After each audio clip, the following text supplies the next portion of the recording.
தினமலர் நேயர்களுக்கு வணக்கம். உரைகள் நிகழ்ச்சிக்கு வரவேற்கிறோம்.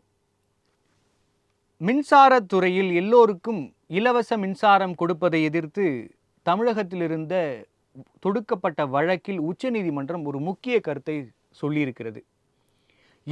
இலவசங்களை மக்களுக்கு வழங்குவதை விட அவர்களுக்கு வேலை வாய்ப்பை உருவாக்கி மாநிலத்தையும் நாட்டையும் முன்னேற்ற பாதையில் அழைத்து செல்வதைத்தான் அரசியல் கட்சிகள் செய்ய வேண்டும்.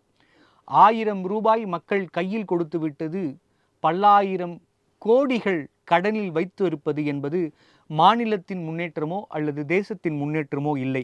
அது மிகப்பெரிய முட்டுக்கட்டை என்கிற கொட்டை வைத்திருக்கிறது உச்சநீதிமன்றம்.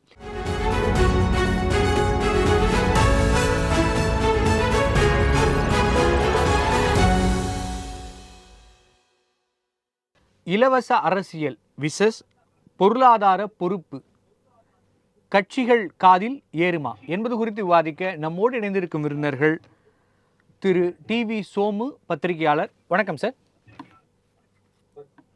மற்றும் அரசியல் விமர்சகர் திரு செல்வம் அவர்கள்.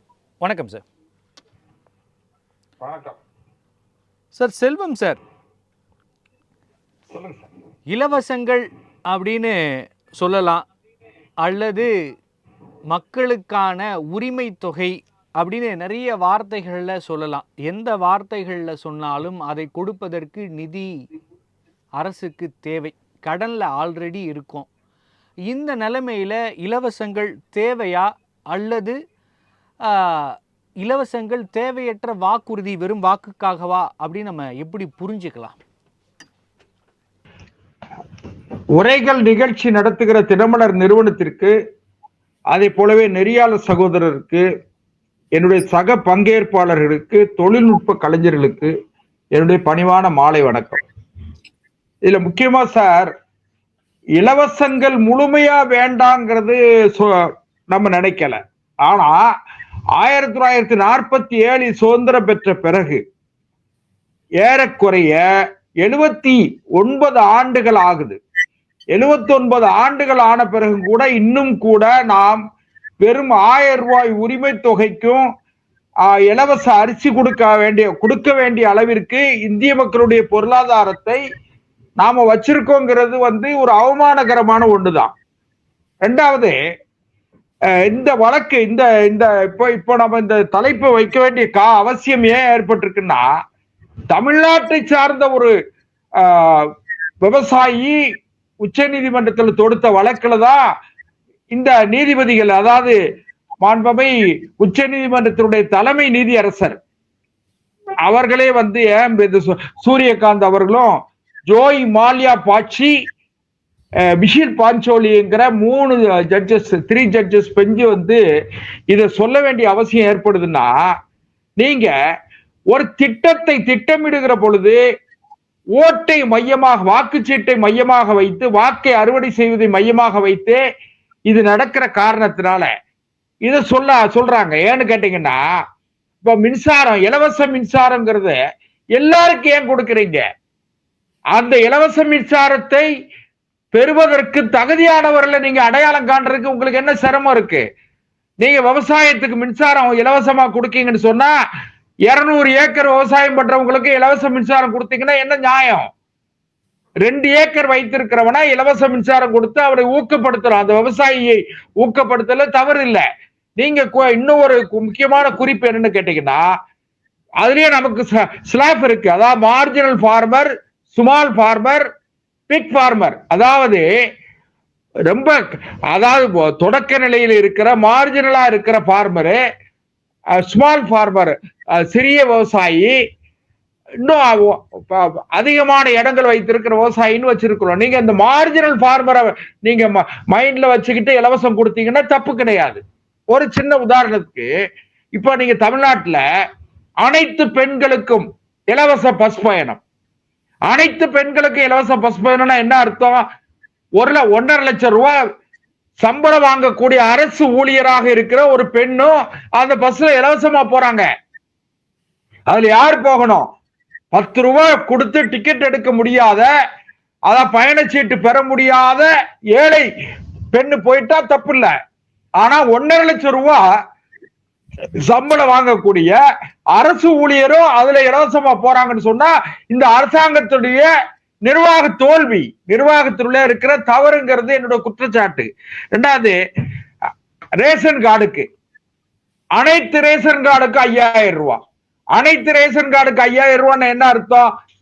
நீங்க தமிழ்நாட்டுல 2.25 லட்சம் 2.25 கோடி ரேஷன் கார்டு இருக்கிறதாக கணக்கிடப்பட்டிருக்கு. அந்த 2.25 கோடி ரேஷன் கார்டுக்கும் நீங்க இலவசமா 5000 ரூபாய் கேட்டா உரிமை தொகைன்னு சொல்றீங்க. இது எவ்வளவு பெரிய பித்தலாட்டத்தனமானது. உரிமை தொகை நீங்க மாசம் மாசம் 1000 ரூபாய் கொடுக்கறவங்க இந்த தேர்தல் நெருக்கமா இருக்கிறதுனால என்ன ஆகுது, கோடை காலத்திற்கான ரூபாய் 2000 சேர்த்து 3 மாத உரிமை 3 மாத தொகையும் அத கோடை காலத்துக்காக 2000 ரூபாய் சேர்த்து 5000 ரூபான்னு கொடுக்குறீங்க. அப்போ 2.5 கோடி இது என்ன ரேஷன் கார்டுக்கும் குடிமை பொருள் அட்டை வைத்திருக்கிற 2.5 கோடி பேருக்கு நீங்க கொடுத்தீங்கன்னு சொன்னா அதுவே என்னாச்சு, 11,500 கோடி ரூபாய் அந்த பணம் போயிருது. அப்ப நீங்க அந்த அரசாங்கத்திற்கு திட்டமிட தெரியல. தகுதி உள்ளவர்களுக்கு சொல்லுங்க, நியாயம் இருக்கு. அதுல தகுதி உள்ளவர்களை அடையாளம் காண்றதுக்கு இந்த அரசுக்கு சிரமம் இருக்கு. இப்ப இன்னொன்னு சொல்றேன், கடந்த சுதந்திரம் பெற்ற இதுவரை உள்ள காலம் 2021 ஆண்டு வரை 4 லட்சம் கோடி ரூபாய் கடன் இருந்தது தமிழ்நாட்டுல. ஆனால் இன்னைக்கு என்ன, 10 லட்சம் கோடி ரூபாய் கடன் வந்திருக்கு. இந்த 5 ஆண்டுகளில் மட்டும் ஏறக்குறைய ஒரு 6 லட்சம் கோடி ரூபாய்க்கு மேல கடன் வாங்கியிருக்காங்க. கடனுக்கான வட்டி தொகை ஒவ்வொரு குடும்பத்தை சொல்லுங்க சார். உங்க கேள்வியை நான் அப்படியே சோமு சார்ட்ட வைக்க விரும்புறேன் சார். ஒரு இதோட முடிச்சிடுறேன். இதுல இதுக்கு அடிப்படை காரணம் என்னன்னு கேட்டா, எல்லா மட்டத்திலும் ஊழல் மலிந்து கிடக்கிறது. இந்த ஊழல்ங்கிற புற்றுநோய் அகலாத வரைக்கும் இந்த சமூகத்துல இப்படிப்பட்ட அவலங்கள் தொடர்ந்து கொண்டிருக்கும். நீண்ட காலத்திற்கு பிறகு உச்ச நீதிமன்றம் எச்சரிக்கை விடுத்திருக்கிறது. இனிமேலாவது அரசியல் கட்சிகள் கொஞ்சம் எச்சரிக்கையோடு இருக்கணும். கண்டிப்பா சார். சார் சோமு சார் ஒரு முக்கியமான விஷயத்தை செல்வம் சார் வைக்கிறார். ஏற்கனவே அரசு கடனில் மூழ்கி இருக்கிறது, வட்டி கட்டவே நம்மளால முடியலங்கிற நிலைமையில இன்னும் இலவசங்களை மக்களுக்கு கொடுக்க தேவை இருக்கா? நிஜமாவே அது மக்களின் நலனுக்காக கொடுக்கப்படுவதா அல்லது வெறும் ஓட்டு என்கிற கணக்கா? இப்ப உச்ச நீதிமன்றம் இப்ப சொல்லியிருக்கிற விஷயத்துல ரொம்ப தெளிவா ஒரு விஷயம் சொல்லியிருக்கிறாங்க. இது நாங்க தமிழ்நாட்டுக்கு மட்டும் சொல்லல, இந்தியாவில் இருக்கக்கூடிய அத்தனை மாநிலங்கள் மத்திய அரசு எல்லாத்துக்கும் தான் சொல்றோம் அப்படின்ட்டு. இந்த மாதிரி விஷயத்த யாரு செய்தாலும் தவறுதான். ஆனா இதுல நம்ம பிரிச்சு பார்க்க வேண்டியதா இருக்கு. இந்த உரிமை தொகைங்கிற பேர்ல பணம் கொடுத்தாங்க இல்லையா, இப்ப கொடுத்துட்டு இருக்காங்கல்ல, அது உண்மையாகவே தேவையில்லாத ஒரு விஷயம். அது ஏன்னா பாதிக்கப்பட்ட பெண்கள், கைம்பெண்கள், கணவனால் கைவிடப்பட்டவர்கள் பெண்கள், அப்புறம் பொதுவா ஆண் பெண் 2 பேரும் சேர்த்தீங்கன்னா முதியோர் பென்ஷன், பிள்ளைகள் இல்லாதவங்க, இப்படி பல தரப்புல பிரிச்சு ஏற்கனவே கொடுத்துட்டு இருக்காங்க. இதுல இப்ப அந்த ஓட்டுக்காக செஞ்ச வேலைதான் அது. 1000 ரூபாயா இருக்கட்டும், 2000 ரூபாயா இருக்கட்டும், இந்த மாதிரி இது மக்கள் நீதிமன்றம் சொல்ற மாதிரி மக்கள் சோம்பேறி ஆயிடுவாங்கன்னு சொல்றாங்க நீதிமன்றம். அப்படிலாம் ஆக மாட்டாங்க. அந்த பணத்தை ஆசை எல்லாருக்கும் இருக்கு. இதையும் வாங்கிக்குவா, இன்னும் கொஞ்சம் வேலை பார்ப்பான்னு வைங்க. ஆனா இது என்னன்னா நாட்டு பொருளாதாரத்துக்கு. சோமு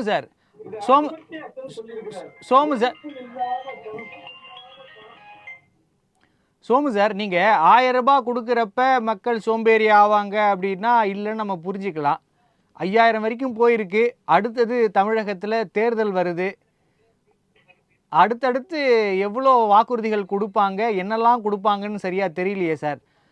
உச்ச நீதிமன்றம் ஆமா அதை தாண்டி இன்னும் நிறைய வந்துரும் அப்படிங்கிற பட்சத்துல நடக்கதானே செய்யும் போல இருக்கே. எல்லாமே கொடுத்துருவாங்க போல இருக்கே. 5000 இல்ல 50,000 கொடுத்தாலும் நம்ம ஆட்களுக்கு எல்லாம் ஆசை குறையாது. அது ஒண்ணு. இன்னொன்னு, 5000 கொடுத்தாலும் 50,000 கொடுத்தாலும் அதை வைத்து வாக்கு அளிக்கக்கூடிய நிலைமையெல்லாம் இப்ப இல்ல. ஒரு காலத்துல பாத்தீங்க அப்படின்னா ஒரு ஐயா மகராசன் கொடுத்துட்டாரு அப்படின்னு ஓட்டு போட்டது ஒரு காலம். இப்ப வந்து என்னன்னா சோசியல் மீடியா வந்து சின்ன சின்ன கிராமங்கள் முதற்கொண்டு போயிருக்குது. ஒரு முதிய பெண்மணியா சோமு சார், இதை பற்றி நீங்க ஏற்கனவே நம்ம தொலைக்காட்சியில பேசியிருக்கீங்க, விவாதத்துல பேசியிருக்கீங்க. எனக்கு இப்பொழுது இல்ல, எனக்கு அதுக்குள்ள ஒரு சின்ன கேள்வி இருக்கு புரிதலுக்காக. இந்த இலவச திட்டங்களும் ஓட்டு வாங்கி தராது அப்படின்னா ஏன் எல்லா அரசியல் கட்சிகளும் அரசுகளும் போட்டி போட்டுக்கொண்டு இலவசங்களை மக்களுக்கு தருகிறார்கள் அப்படிங்கிற கேள்வி இருக்குல்ல, அதற்கு பதில் தெரியாம நாம பேச முடியாது இல்லையா? ஒண்ணு இல்ல, சிம்பிளான விஷயம். ஊராமட்டு நெய்ய என் பொண்டாட்டி கையேந்தான். கை காசா இருந்தா கொடுக்க மாட்டாங்க. இப்ப இது மக்கள் வரி பணம் தானே, நமக்கு என்ன போச்சு, கொடுத்துதான் பாப்போமே, வாய்ப்பு இருக்கிறப்ப ஓட்டு போடுறவங்க போடட்டும், அவ்வளவுதான். ரொம்ப சிம்பிள் லாஜிக். இது ஒன்றும் பெருசா நம்ம வந்து அலட்டிக்க தேவையில்லை. இல்ல அதை தாண்டி வேற எதுவும் காரணங்கள் இல்லைன்னு நினைக்கிறீங்களா? இல்ல, இதுதான். அதாவது ரெண்டு விதத்துல. ஒண்ணு, நீதிமன்றமே ரொம்ப தெளிவா சொல்லியிருக்கு. அதுல இருந்து நம்ம புரிஞ்சுக்கலாம் என்னன்னா, அவங்க தேவையானவர்களுக்கு கொடுங்கன்னு தான் சொல்லியிருக்கிறாங்க உச்ச நீதிமன்றம். அதாவது ஒட்டுமொத்தமா அதை நம்ம தவறா புரிஞ்சுக்கிட்டோம். இங்க பல பேர் 20 முழுக்க எடுக்கிறாங்கன்னு அப்படி அவங்க சொல்லல. சமூக நலத்திட்டம் தேவைதான், அது உரியவர்களுக்கு போகணும் அப்படிங்கறதுதான். இப்ப தமிழ்நாட்டையே நம்ம முன்னேற்பா எடுத்துக்கிட்டோம்னா, இங்க உரியவர்களுக்கு தேவையான சமூக நலத்திட்டங்கள் பல காலமா இருக்கு. அதெல்லாம் அவசியம்தான். அதை நம்ம வந்து தேவையில்லைன்னு சொல்ல முடியாது. உதாரணத்துல சொல்ல போனா, இந்த நவீன காலத்துல கூட வந்து பாத்தீங்கன்னா ஒரு லேப்டாப் இல்லாத ஒரு மாணவர்கள்லாம் இருக்கிறாங்க. அப்ப அது அவசியம்தான். அதே போல இலவச மின்சாரம்ங்கிற ஒரு விஷயத்துல ஒற்றை விளக்கு திட்டம்னு எம்ஜிஆர் கொண்டு வந்தார். அது வந்து இந்தியாவிலே முதல்ல அதை அப்பதான் கொண்டு வந்தார். என்ன சொன்னாங்கன்னா, மக்கள் எல்லாம் ஓசி பல்பு அப்படின்னு கிண்டல் பண்றவங்களா இருந்தாங்க, வசதி வாய்ப்பான ஆட்கள்லாம். ஆனா நடந்தது என்ன அப்படின்னா, அந்த ஒற்றை விளக்கு திட்டம் வந்ததுக்கு பிறகு பாத்தீங்கன்னா கிராமத்துல இருந்து வந்த ஏழை எளிய மக்களுடைய எண்ணிக்கை உயர்கல்வியில அதிகமாச்சு. அதனால நம்ம கண்மூடிக்கிட்டு எல்லாத்தையுமே வந்து இலவசம் கூடாதுங்கிறது வந்து ஒரு தட்டையான பார்வை. அது நமக்கு கூடாது. எது இப்ப உரிமை தொகைன்ற பேர்ல கொடுக்கக்கூடிய பணம் தேவையில்லாத பணம். இதனால நாட்டு பொருளாதாரமும் சிக்கலாகும். இததான் சொன்ன அமர்த்தியா சென் சொல்லி இருக்கிறாரு. எல்லா பொருளாதார வல்லுநர்களும் இதை சொல்றாங்க. அதே நேரத்துல இப்ப இவரு நம்ம நண்பர் பேசியிருந்தாரு, சக நண்பர் ஒருத்தர். என்னன்னா, அந்த பேருந்துல கட்டணம் இல்லா பயணம்ங்கிறத வந்து நானும் அவர் மாதிரிதான் எதிர்த்து பேசிட்டு இருந்தேன். அது எதுக்கு, அது கஷ்டப்படுறவங்களுக்கு மட்டும் கொடுங்களேன்ட்டு. அதுக்கப்புறம் அதை பத்தின விஷயங்கள்லாம் கொஞ்சம் தரவுகள்லாம் ஆராய்ந்து பார்த்தா ஒரு விஷயம் தெரிஞ்சிச்சு. என்னன்னா, இப்ப சமீபத்துல அந்த கருத்தை நான் மாத்திக்கிட்டேன். எனக்கு பல வருடங்கள் அந்த கருத்து தான் இருந்தது. முன்னேறிய நாடுகள்னு சொல்றோம்ல, வசதி வாய்ப்பான நாடுகள், அங்கேயே நகரங்கள்ல எல்லாத்திலயுமே இலவச பேருந்து நடத்துறாங்க. என்ன காரணம்னா, தனிப்பட்ட போக்குவரத்தை குறைக்கிறது. இதன் மூலமாக இந்த பெட்ரோல் டீசலுக்கான பயன்பாடை வந்து குறைச்சி அது இந்த அந்நிய செலாவணியை மிச்சப்படுத்துறது. இது நார்வே முதற்கொண்டு பல நாடுகள்ல இருக்கு.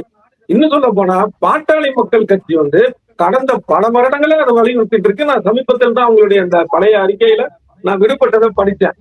அப்புறம் அது புரிஞ்சிச்சு அந்த இது. அதே நேரத்துல இந்த 2000 ரூபாங்கிற மாதிரியான விஷயம், இது மாதிரியான ஒரு தேவையில்லாத விஷயங்களுக்கு பணத்தை கொண்டு போய் பல லட்சம் கோடி கொட்டுறதுங்கிறது நாட்டுடைய ஒரு முன்னேற்றத்தை வந்து தடுக்கிறதா அமையுங்கிறதுல மாற்று கருத்தே கிடையாது. சார் செல்வம் சார், சொல்லுங்க சார். இப்ப இந்த விஷயத்துல தமிழக அரசு பிரமாண பத்திரம் தாக்கல் செய்யணும் அப்படின்னு சொல்லியிருக்காங்க. அப்ப தமிழக அரசிட்ட இருந்து என்ன மாதிரியான விளக்கங்களை கேட்டிருக்காங்க ஹைகோர்ட், நம்ம புரிஞ்சுக்கலாமா? அதான் வேற ஏதாவது நீங்க இலவசம் கொடுக்கறதுடைய நோக்கம் என்ன? அப்போ நீங்க பொருளாதார அறிக்கை கொடுங்க. அதாவது நீங்க புள்ளி விவரங்களை சொல்லுங்க. இன்னும் வந்து இலவசம் பெற வேண்டிய அளவிற்கு பொருளாதார நிலை எவ்வளவு மந்தமா இருக்கா, அது எத்தனை சதவீதம் பேர் இலவசம் பெற வேண்டிய அளவிற்கு வறுமை கோட்டுக்கு கீழே இருக்காங்க, எவ்வளவு பேர் வறுமை கோட்டுக்கு மேல இருக்காங்க, அதெல்லாம் தன்னிறைவு அடைஞ்சவங்க எவ்வளவு பேர் இருக்காங்கன்னு சொல்லணும். இப்போ அண்ணன் மரியாதைக்குரிய பத்திரிகையாளர் அண்ணன் சோமு அவர்கள் சொன்னாங்க, அந்த இலவச பஸ்னால அப்படி வந்துரும் இப்படி வந்துரும். நான் என்ன சொல்றேன், 1.5 லட்சம் சம்பளம் வாங்குறவங்களும் இலவசமா போறாங்க சார். அதை நீங்க தெளிவு, அதாவது இலவசமா போறது இவ்வளவு குறிப்பிட்ட அளவு வறுமை கோட்டுக்கு கீழே இருக்கிறவங்களுக்கு இலவசம் கொடுங்க. அவர் சோமு சார், செல்வம் சார் இல்ல, அவரோட ஒரு விளக்கத்தை மட்டும் அவர் சார்பா வச்சிடுறேன். அவர் வந்து சொல்ற விஷயங்கிறது வேற. எல்லாருக்கும் இலவச பயணம் என்பது பொது போக்குவரத்து எடுத்துட்டு வந்தா அதன் மூலமாக பொல்யூஷன் குறையும், பொது போக்குவரத்து அதிகமாகும், டிராஃபிக் கம்மியாகும் அப்படிங்கிற இன்னொரு விஷயமும் நம்ம பார்க்க வேண்டியிருக்கு இல்லையா? அதை தான் சோமு சார் முன்னாடி வைக்கிறாரு. ஒண்ணு கேளுங்க சார், போக்குவரத்து ஊழியர்களுக்கு அவர்களுடைய ஓய்வூதிய பலனை கொடுக்க முடியல. பஸ் ஒழுங்கா அந்த போக்குவரத்து பேருந்துகளை ஒழுங்கா பராமரிக்க முடியல. ஒரு பக்கத்துல டயர் கலந்துட்டு போகுது, ஒரு பக்கத்துல ஆக்சில் கலந்துட்டு போகுது, வண்டிகள் விபத்துக்கு உள்ளாகுது. இது என்ன ஆகும்னு கேட்டீங்கன்னா தனியார் போக்குவரத்துகளை ஊக்கப்படுத்துறதுக்கு தான் இது பயன்படுமே தவிர இது எது பொல்யூஷன், அதாவது மாசு கட்டுப்பாட்டை உருவாக்கி விடும் என்று சொன்னால் இது தவறான புரிதல் அல்லது ஒரு மாய தோற்றம் தான். அதனால அது கிடையாது. நான் என்ன சொல்றேன்னா, மக்களை நீங்க அடையாளப்படுத்துங்க. தகுதியானவர்கள் இந்த அரசாங்கத்தினுடைய உதவித்தொகையை பெறுவதற்கு தகுதியானவர்கள், அரசாங்கத்தினுடைய உதவி. செல்வம் சார், இந்த 1000 ரூபாய் முதல்ல கொடுத்தாங்க, சில பேருக்கு கொடுக்கல, சில பேருக்கு கொடுத்தாங்க. அப்ப இதே செல்வம் சாரு உங்க கட்சியை சார்ந்தவர்களே, அது யார் நீங்க தகுதியானவர்கள் தகுதி இல்லாதவர்கள் முடிவு பண்ணுவீங்க அப்படின்னு பேசினவங்களே நீங்க தான். இப்ப எல்லாருக்கும் கொடுக்க போவ இப்ப தகுதியானவர்களை நியமிங்கிறீங்க. அப்ப எப்படி சார் அரசு செயல்படும் நினைக்கிறீங்க? அதைத்தான் சொல்ற. அதாவது அடிப்படையில என்னன்னு கேட்டீங்கன்னா, மரியாதைக்குரிய பத்திரிகையாளர் அண்ணன் சோமு சொன்ன மாதிரி இந்த திட்டமே தவறான திட்டம். அப்படி கொடுப்பதாக இருந்தால் முழுக்க அண்ணன் சொன்ன மாதிரி முதியோர்கள், வயது ஆதரவற்ற முதியோர்கள், கணவனால் கைவிடப்பட்டவர்கள், ஆதரவற்ற விதவைகள், இப்படி நீங்க கிளாசிஃபை பண்ணுங்க சார், ஐடென்டிஃபை பண்ணுங்க, அவங்களுக்கு நீங்க கொடுங்க. நான் இன்னும் ஒண்ணு சொல்றேன். இப்ப 100 நாள் வேலை திட்டம் 125 நாள் ஆயிருக்கு. ஆனா அந்த 100 நாள் வேலை திட்டம் பாத்தீங்கன்னா கிராமத்துல போனா வயிற்றெரிச்சலா இருக்கும். கரெக்டா 9 மணிக்கு போய் ஒரு நல்ல மரத்து நிழல்ல போய் உட்கார்ந்து கதை பேசிக்கிட்டு 1 மணி 2 மணிக்கு வீட்டுக்கு போயிருவாங்க. அது என்னன்னு கேட்டீங்கன்னா மிகப்பெரிய ஊழல். என்ன ஊழல்? அதை கண்காணிக்கிற கண்காணிப்பாளர் யாரு? பஞ்சாயத்து.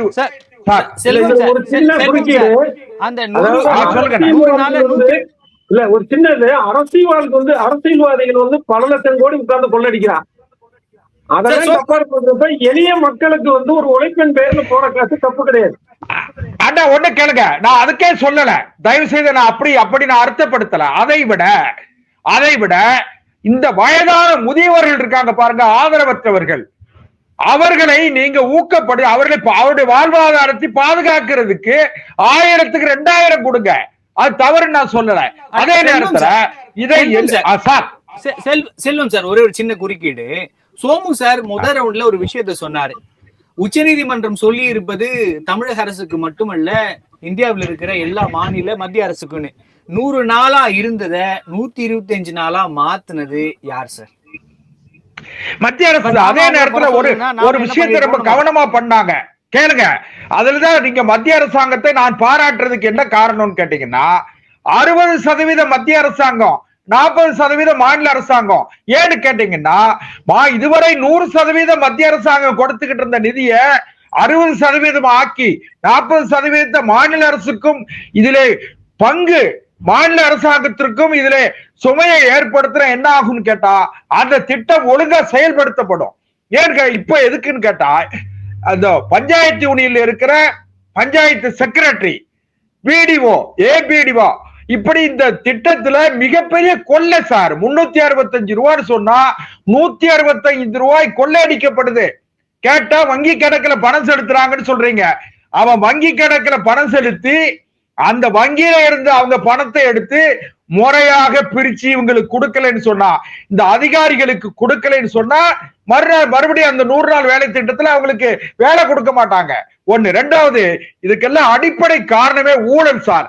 இன்னைக்கு கூட நீங்க உயர் நீதிமன்றத்துல ஒரு ஜட்ஜ்மெண்ட் வந்திருக்கு. உயர் நீதிமன்றம் ஒரு தீர்ப்பு வழங்கி இருக்கு. மாண்புமிகு நகர்ப்புற உள்ளாட்சித்துறை அமைச்சர் அவர் மேல டிவிஎஸ்சி வழக்கு பதிவு பண்ணணும்னு சொல்லி. ஏன்னு கேளுங்க, இந்த ஒரு வழக்கை பதிவு செய்வதற்கு எவ்வளவு நாள்? 1 வருடமாக நீதிமன்றத்தில் போராடி பிரைமா பேசி கேஸ், அதாவது வழக்கு முகாந்திரம் இருக்கிறது, நீங்கள் உடனடியாக வழக்கு பதிவுங்க. அண்ணா நான் சொல்லி ஒரு முடிச்சிடறேன். நிமிஷம். அது இப்ப இந்த இல்ல, அது நம்ம வந்து திசை மாறி போற மாதிரி இருக்கு. இந்த ஒரு இல்ல இந்த நான் விஷயம் அதுக்கு இல்ல சொல்லுங்க. நீங்க அதாவது எதுக்காக சொல்றது கேட்டா சொன்ன விஷயத்துல சொல்லுங்க. இல்ல சோமு சார் அவர் சொன்ன விஷயத்தை ஒட்டி நான் உங்களுக்கு ஒரு கேள்வி வைக்க விரும்புறேன். அவர் சொல்ல வர விஷயம் என்பது இந்த இலவச திட்டங்கள் என்பது ஊழலுக்காக அரசியல் கட்சிகளால் உற்பத்தி பண்ணப்படுவது, உருவாக்கப்படுவது அப்படிங்கிற ஒரு குற்றச்சாட்டை வைக்கிறார். எஸ் எஸ் எஸ் நாம நீங்க எப்படி பாக்குறீங்க சார்? நம்ம அதை எப்படி புரிஞ்சுக்கலாம்?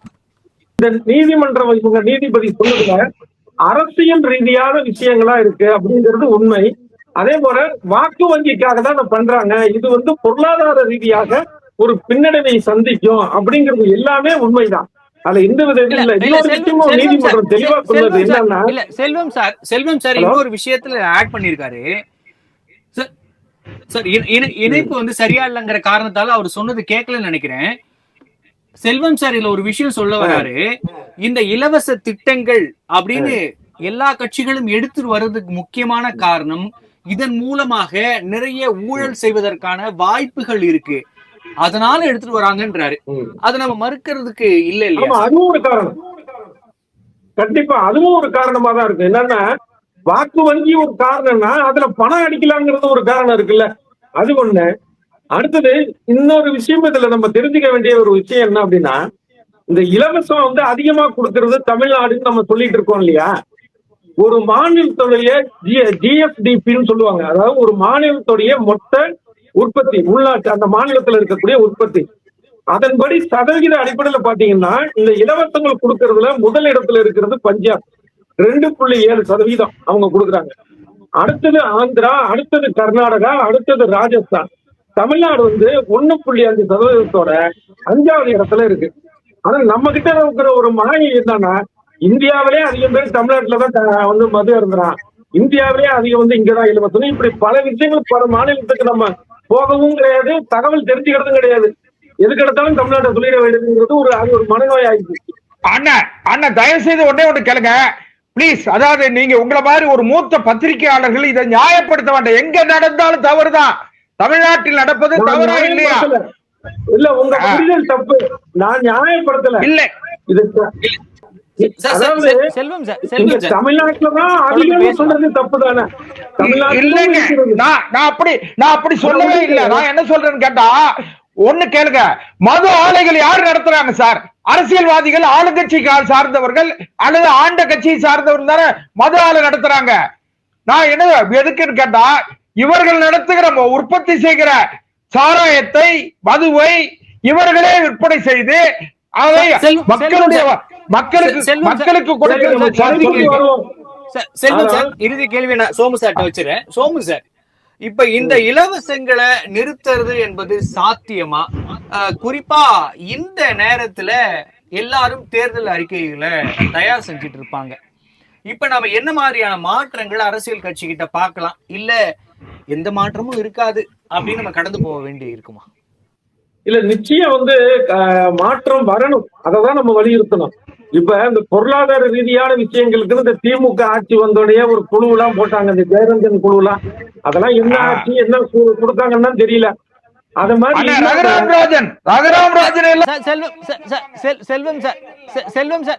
செல்வம் சார் அவர் பேசி முடிக்கிட்டோம், நம்ம தொடர்ந்து பேசலாம். அடுத்த ரவுண்ட் நீங்க என்ன செய்யணும்னா, எந்த கட்சியா இருக்கட்டும் அவங்க அக்கறையோட ஒரு தேர்தல் திட்டம் தயாரிக்கிறப்ப பொருளாதார நிபுணர்களை வச்சு இந்தந்த திட்டம் மக்களுக்கு தேவை, இதுக்கான நிதி ஆதாரத்தை இப்படி பெருக்கலாம், இந்த 2 விஷயத்தையும் முடிவு பண்ணிட்டு செய்யணும். இல்லைன்னா மக்களை ஏமாத்துற மாதிரியான ஒரு விஷயமா தான் ஆகும். இந்த விஷயத்த வந்து தொடர்ந்து பாமக சொல்லிட்டு இருக்கு, அதை இங்க குறிப்பிட்டு ஆகணும். நிழல் பட்ஜெட் போடுறதையும் சரி, தேர்தல் அறிக்கையிலையும் சரி, என்னென்னலாம் நாங்க கொடுப்போம், கொடுக்கறதுக்கு எப்படி நிதி ஆதாரத்தை பெருக்குவோம் அப்படின்ட்டு அத ஒவ்வொரு கட்சியும் செய்யணுங்கிறது ஒரு விஷயம். அடுத்தது, இந்த நீதிபதி சொல்றதை நம்ம ஏத்துக்கிட்டால் கூட இந்த கருத்தை இலவசங்கிறது அதை தகுதி பார்த்து கஷ்டப்படுறவங்களுக்கு தான் கொடுக்கணுங்கிறது ஏத்துக்கலாமே தவிர, இன்னொரு விஷயத்துல இந்த குறிப்பிட்ட சட்டத்தை வந்து நம்ம எதிர்க்க வேண்டிய நிலைமையில் தான் இருக்கிறோம். என்ன காரணம் அப்படின்னா, இந்த சட்டம் என்ன தெரியுமா சொல்லுது? ஒரு நிமிஷம். இந்த சட்டம் வந்து எந்த அளவுக்கு வந்து மின்சார செலவாகுதோ அதை உடனே ஈடுகட்டணும் ஒண்ணு. அடுத்தது, நீங்க எந்த ஒரு விஷயத்துக்கு வந்து அந்த உடனே ஈடுகட்டணுங்கிறதோடைய அர்த்தம் என்ன தெரியுமா? இப்ப ஒரு பேரிடர் காலம் வருது, இல்ல வேற ஒரு பிரச்சனையான ஒரு சூழல் வருதுன்னா, அப்ப வந்து இந்த மாதிரி மின்சாரத்தை நீங்க வந்து மக்களுக்கு கொடுக்க முடியாது, இலவசமா கொடுக்க முடியாது, அட்வான்ஸா பணம் கட்டுங்குது. அதை தவிர இந்த மாதிரியான நடைமுறை சிக்கல்கள். இன்னொரு முக்கியமான விஷயம் என்னன்னா, இது வரைக்கும் வந்து இந்த மின் கட்டணதுங்கிறதுலாம் அந்தந்த மாநில மின்சார ஒழுங்குமுறை ஆணையத்திட்ட இருந்தது. அத வந்து அந்த பவரை பிடிங்கிட்டு ஒரு ஒட்டுமொத்தமான ஒரு விஷயத்துக்கு இந்த சட்டம் கொண்டு போகுது. அதனால இந்த சட்டம் தப்பு. அதே நேரத்துல நீதிபதி சொன்ன விஷயத்துல தகுதி பார்த்து நீங்க வந்து இலவசம் கொடுங்கன்னு சொன்னதை நான் ஏத்துக்கிறேன். கண்டிப்பா சார். சார் செல்வம் சார், உச்சநீதிமன்றம் ஒரு முக்கியமான விஷயத்த சொல்லியிருக்காங்க. அனைத்து அரசியல் கட்சிகளும் இலவசங்கள் குறித்த அறிவிப்பை மறுபரிசீலனை செய்ய வேண்டும் அப்படின்னு சொல்லியிருக்காங்க. அது நடக்க வாய்ப்பு இருக்கா? இது இல்ல சாத்தியமா? இல்ல, காலங்கள் நிறைய மாற்றங்களை கொடுக்குது, மாற்றம் ஒன்றே மாறாதுன்னு சொல்லுவாங்க. ஆனா நான் என்ன நினைக்கிறேன்னு கேட்டா, இந்த நீதிமன்றம் அல்லது ஆளுகிற அரசாங்கங்கள், மத்திய அரசாகட்டும் அல்லது மாநில அரசாகட்டும், தேர்தல் ஆணையம், இவங்கெல்லாம் கலந்து பேசி இனிமேல் இலவசங்கள் தகுதியான, அதாவது இன்னும் சொல்ல போனா வேலை வாய்ப்பை உருவாக்குவதற்கு முன்னுரிமை கொடுக்கணும். படித்து விட்டு வேலை இல்லாமல் இருக்கிற இளைஞர்களுக்கு வேலை வாய்ப்பு கொடுப்பதற்கு முன்னுரிமை கொடுக்கணும். பொருளாதார சீரழிவுக்கு இல்ல, ஒரே என்னோட சந்தேகத்தை கேட்டுறேன் சார். நீங்க இதெல்லாம் பண்ணணும் அப்படின்னு சொல்றீங்க, ஆனா ஏற்கனவே இந்த இலவசங்கள் அறிவிப்பை எதிர்த்து நீதிமன்றங்களுக்கு சென்றிருக்காங்க. ஆனா அப்ப நமக்கு கிடைச்ச தீர்ப்பு என்பது அப்படிலாம் நம்ம எந்த தடையும் சொல்ல முடியாது. ஒரு அரசு தன் மக்களுக்கு என்ன செய்யணும் விருப்பப்படுதோ அதை சொல்லதான் முடியும். இந்த அறிவிப்புகளுக்கு எந்த தடையும் இல்லைன்னு ஏற்கனவே நீதிமன்றம் சொல்லிடுச்சு. அதை தாண்டி இப்ப இவங்க சொல்லி இருக்கிறத நம்ம எப்படியா புரிஞ்சுக்கலாம்? அதோட அவங்களோட கருத்தா அப்படின்னு நம்ம எடுத்துக்கலாமா? இதை இன்சிஸ்ட் பண்ணுவாங்க அப்படின்னு நம்ம புரிஞ்சுக்கலாமா? இல்ல, ஒரு காலகட்டத்திற்கு பிறகு இப்போ அடுத்த தலைமுறை காலத்திலேயாவது இது கண்டிப்பாக இந்த இலவசங்களை எல்லா கட்சிகளுமே இலவசங்களை அறிவிக்காமல் போக வேண்டிய அளவுக்கு நெருக்கடி வரும். ஏன்னு கேட்டீங்கன்னா, இப்போ 500 ரூபாய் 1000 ரூபாயை கொடுத்து ஒரு வாக்காளனுடைய வாக்கை 5 ஆண்டுகளுக்கு நாம் விலைக்கு வாங்கி விடலாம் என்கிற ஒரு தவறான நம்பிக்கை அரசியல் கட்சிகள்கிட்ட இருக்கு பாருங்க. இதை மாத்துறதுக்கு அந்த விழிப்புணர்ச்சியும் மக்கள்கிட்ட ஏற்பட்டுக்கிட்டு வருது. ஏன்னு கேட்டீங்கன்னா, இவன் யார் வீட்டு பணத்தை கொடுக்கான்? நம்முடைய வரிப்பணத்தை தான் கொடுக்கான். அதனால வாங்கிக்கிட்டு யாருக்காவது ஓட்டு போடுவோம் நினைக்கிற மனநிலையும் வளர்ந்துகிட்டு இருக்கு. பணம் வாங்கினா கூட வாங்கினவங்களுக்கு தான் ஓட்டு போடணுங்கிற எண்ணம் இல்ல, அது மாறிக்கொண்டு இருக்கிறது. அப்படி மாறுகிற பொழுது, மக்கள் மாறும் பொழுது ஜனநாயகம் என்பது சார், ஜனநாயகம் என்பதே மக்களை சார்ந்தது, மக்களை மையமாக வைத்தது. இன்னொன்னு, ஜனநாயகத்தினுடைய இறுதி எஜமானர்கள் வாக்காளர் பெருமக்கள், ஜனநாயகத்தினுடைய நீதிபதிகள் வாக்காளர் பெருமக்கள். அதனால ஜனநாயகம் ஒருவேளை இன்னும் கொஞ்சம் பக்குவப்படுகிற பொழுது, ஜனநாயகத்தில் விழிப்புணர்ச்சி ஏற்படும் பொழுது நிச்சயமாக இந்த இலவசங்கள் ஒழிக்கப்படும். வறுமை, இன்னும் சொல்ல போனா கிராமப்புறத்துல அசிங்கமா இருக்கு சார். நாம இன்னும் 20 கிலோ அரிசி இலவசமா கொடுத்துதான் இந்த மக்களை அடிமைப்படுத்தி அடிமையாக வைக்க வேண்டியது இருக்கிறது. 500 ரூபாயை கொடுத்துதான் ஓட்டை வாங்க வேண்டி இருக்கு. இன்னும் ஓட்டு பிச்சை எடுக்க வேண்டிய நிலையில இந்த அரசியல் கட்சிகள் இருக்கிறது என்பது இந்திய ஜனநாயகத்திற்கு அவமானம்தான். அதை கொடுக்கிற கட்சி நிச்சயமாக தண்டிக்கப்படணும். ஏன்னு கேட்டீங்கன்னா, இந்த மாதிரி 500 ரூபாய் 1000 ரூபாய் செலவு பண்ணி ஒரு சட்டமன்ற வேட்பாளர் 10 கோடி ரூபாய் இல்லைன்னா சட்டமன்ற வேட்பாளர் அடிக்க முடியாது. 50 கோடி ரூபாய் செலவு பண்ணலைன்னா ஜெயிக்க முடியாது. இப்படிப்பட்ட நிலை மாறினால் மட்டும்தான் ஜனநாயகம் வலுப்படும், மக்களுக்கு நல்லதுக்கு நடக்கும். சோமு சார், உங்களுடைய கருத்து? ஒரே விஷயம் தான் சொல்ல விரும்புறேன். இப்ப வந்து இலவசங்கள்லாம் அது எப்படி கொடுக்கணும், என்ன மாதிரியான கருத்து தெரிவிக்கணும், உத்தரவு போடணுங்கிற அளவுக்குலாம் வந்து நம்ம நீதிபதிகள் வந்து மிக ஒரு சிறப்பா அறிவார்ந்த நீதிபதிகளா இருக்கிறாங்க. அவங்களுக்கான ஒரு சின்ன தகவல் மட்டும் என்னன்னா, இது ஸ்காண்டினேவிய நாடுகள்னு சொல்றோம் இல்லையா, நார்வே, ஸ்வீடன், டென்மார்க், அங்கெல்லாம் பாத்தீங்கன்னா ஒரு தூய்மை பணியாளருக்கு சம்பளம் வந்து இந்திய மதிப்புல 3 லட்சம், உச்ச நீதிமன்ற நீதிபதிக்கு சம்பளம் வந்து இந்திய மதிப்புல 10 லட்சம். அதாவது தூய்மை பணியாளருக்கும் உச்ச நீதிமன்ற நீதிபதிக்கும் 3 மடங்கு வித்தியாசம் இருக்கு. இதுவே இந்தியாவுல பாத்தீங்க அப்படின்னா இவங்க வந்து உச்ச நீதிமன்ற நீதிபதி 3.5 லட்சம் ரூபாய் வாங்குறாரு. தூய்மை பணியாளர்கள் வந்து 30,000 தான் வாங்குறாங்க. அரசு தூய்மை பணியாளர்கள். ஆனா தனியார்ட்ட வந்து 15,000 தான் வாங்குறான். இது என்ன ஆகுதுன்னா கிட்டத்தட்ட ஒரு 15-30 இல்ல ஒரு நிமிஷம் 30 மடங்கு ஆகுது. நீங்க குறைக்கவும் நீதிபதிகள் வந்து இது ஒரு ஏற்பாடு பண்ணணும். அடுத்தது அந்த நாடுகள்ல நீதிபதிக்கு இலவச வீடு இலவச கார் எல்லாம் கிடையாது. இங்க இருக்கு. முதல்ல அவங்களும் அதை வந்து வேண்டான்னு ஒதுக்கணும். எங்களுக்கு வந்து இலவச வீடு வேணாம்ப்பா, இலவச காரு வேணாம், நாங்க சம்பளம் மட்டும் எங்களுக்கு கொடுங்க மரியாதையா, எங்களை பார்த்து மத்தவங்களும் வரட்டும் அப்படின்ட்டு. அதே போல இந்த அரசு ஊழியர் தற்காலிக ஆசிரியர்களுக்கு விடுமுறை நாள்ல சம்பளம் இல்லைன்னு இருந்தது. இப்பதான் மாத்தினாங்க. ஆனா இங்க கோடை விடுமுறைன்னு விட்டுரும். இங்க நிறைய வழக்கு தேங்கி இருக்கு. அதனால கோடை விடுமுறை வேண்டாம். ஒருவேளை ஒரு மாசம் விடுமுறைன்னா எங்களுக்கு அப்ப சம்பளம் வேண்டான்னு இந்த மரியாதைக்குரிய மாண்புமிகு உச்ச நீதிமன்ற நீதிபதிகள் மற்ற நீதிபதிகள் வந்து மற்றவங்களுக்கு முன்னோடியா இருக்கணும். நன்றி சார். நம்முடைய விவாதத்தில் பங்கு கொண்டு பல்வேறு கருத்துக்களை நம்மோடு பகிர்ந்து கொண்டமைக்கு நன்றி. வணக்கம் சார். வணக்கம்.